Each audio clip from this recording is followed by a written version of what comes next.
Hi, welcome to AFTV. Got the Don with me. This is unusual circumstances. The other side, man, the other side. It's good to be on the other side. Good, right, let me ask you straight away, Rob, because all the comments are going to say, stop overreacting, it's only pre-season. But should we be worried? Come on. I've got worries. Do you? It is only pre-season.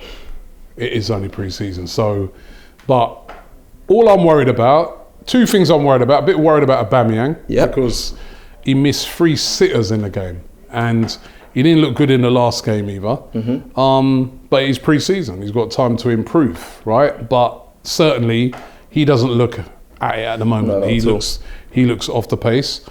And then I'm worried about the set pieces. 75%, I just saw them saying there. 75% of the goals conceded so far in pre-season have been from set pieces, from corners, right? And the 2 today were shocking defending. Yeah. But again, it's pre-season, you can work on it, you can improve it. So I'm not going to get too carried away. Just like what I try to do with pre-seasons, right? Because I've also seen Arsenal batter teams on pre-season. I've been abroad and see us beat Bayern Munich and PSG and stuff like that. And everyone's like, yeah, well, and then we come back down to earth with a bump. Yeah. So, you know, for me, pre-season's about, you know, getting yourself up to speed. So there are some worrying things, no doubt, some worrying things that I saw there, but I'm not going to go overboard, but they need fixing. And also, I think can be a good thing sometimes that you're seeing where we need players. Yeah. We need players, you know what I mean? We can see that, you know, there's some areas there that need improving. 100%. We can see there's some players there that need moving on. 100%. I was going to quickly touch on that because towards the end of the stream, you asked people, what position do we need to fill and cover and bring signings in on? No one really said striker. I know you're saying you're worried about Aubameyang. Do you think we need to look for a striker potentially towards the end of No, I don't, because that's not the priority. Okay. And also, when I look out there at the moment, what striker is that? Because I always look at it and think to myself, I want players that are going to come in and be better than what we got.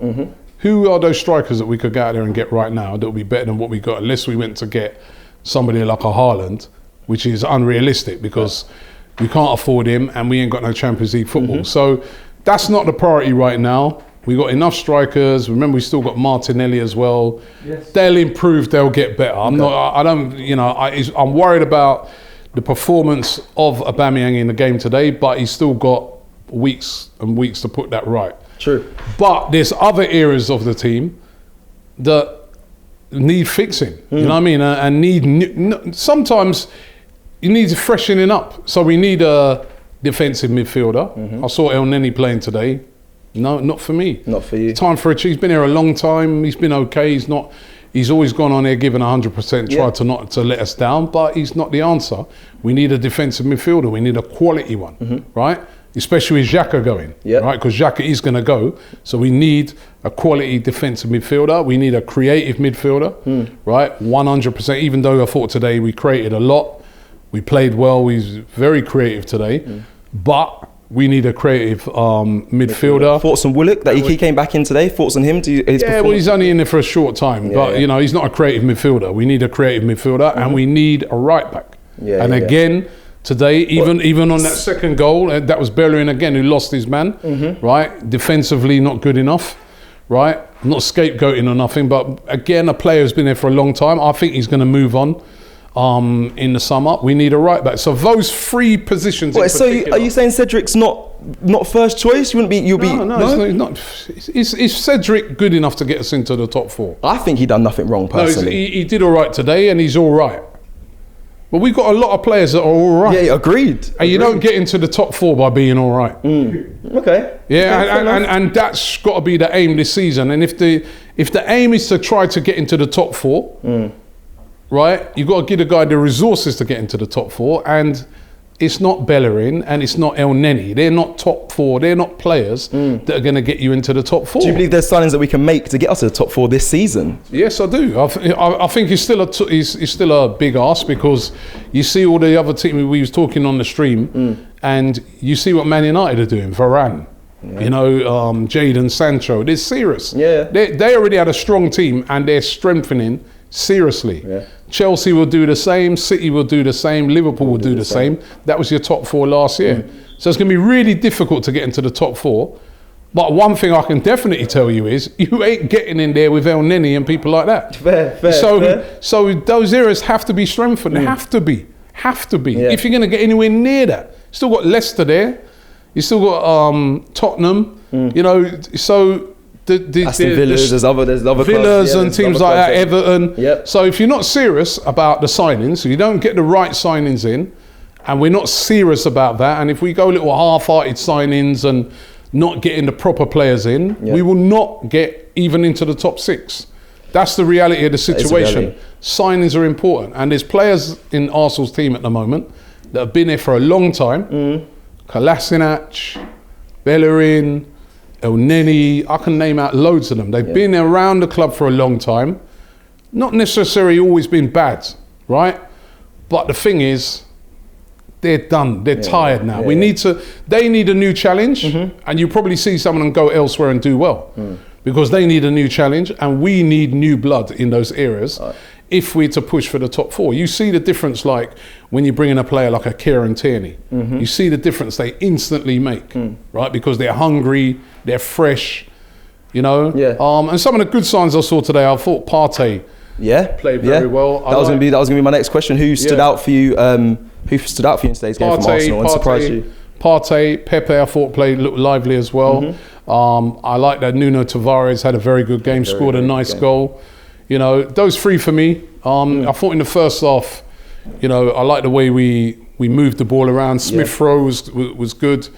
You know, so there's good signs, but the team just needs freshening up. You know, it needs a freshening up, that team with a new focus.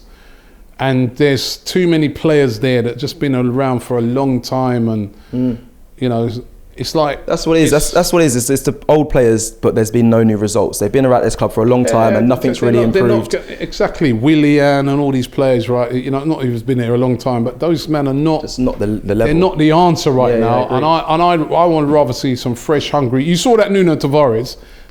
Took the goal confidently, very confidently. And the way he played today mattered. I want to prove myself. That's a hungry player. Agreed. Compared to Aubameyang's finish, when he just was half-hearted and just... Aubameyang was very, very poor today. Really was. And he needs to come good this season because, you know, it's a big arts. We need him. If poor last season, he's carried us for the previous 2. He needs to come back and start carrying us again because we need his goals. And we can't, as I said, we can't afford to get a striker of that caliber, and that plus there's no one out there. Who is it? Who's that striker? I mean, the top flight striker, like you said, maybe Haaland. We're not going to get him. We're not going to get players like that. So you're right in that sense. Haaland's wouldn't be able to afford Haaland's boots right now, let alone to get him. So, it's true. Are you confident for the next pre-season game against Inter Milan when they fly out to Florida? That's all I want to know from you. Last question. All I want to see in these pre-seasons is them improving every game. So they improved on the Hibernian one. I mean, that's easy to do in my opinion from what we saw. You know, you used to play football, right? You know that pre-season is about, you're supposed to be building up. So every game you get better and better and better and improve things. And you hit the ground running. So the first thing I want to see them doing that next game is sort out the set pieces and also the finishing. That was the other thing as well. The set pieces was poor, but the finishing in the Hibernian game and this game was shocking as well. We should have won both of those games. Agreed. Remember the first game, Nketiah clean through, missed chances in that game. This game again today, missed chance. We've got to sort out so the finishing and also the defending. I thought the pressing in the game today was brilliant. The way we pressed Rangers, we gave them loads of problems with our pressing. So there were some good signs, but that set piece and finishing, we got to work on that. Love.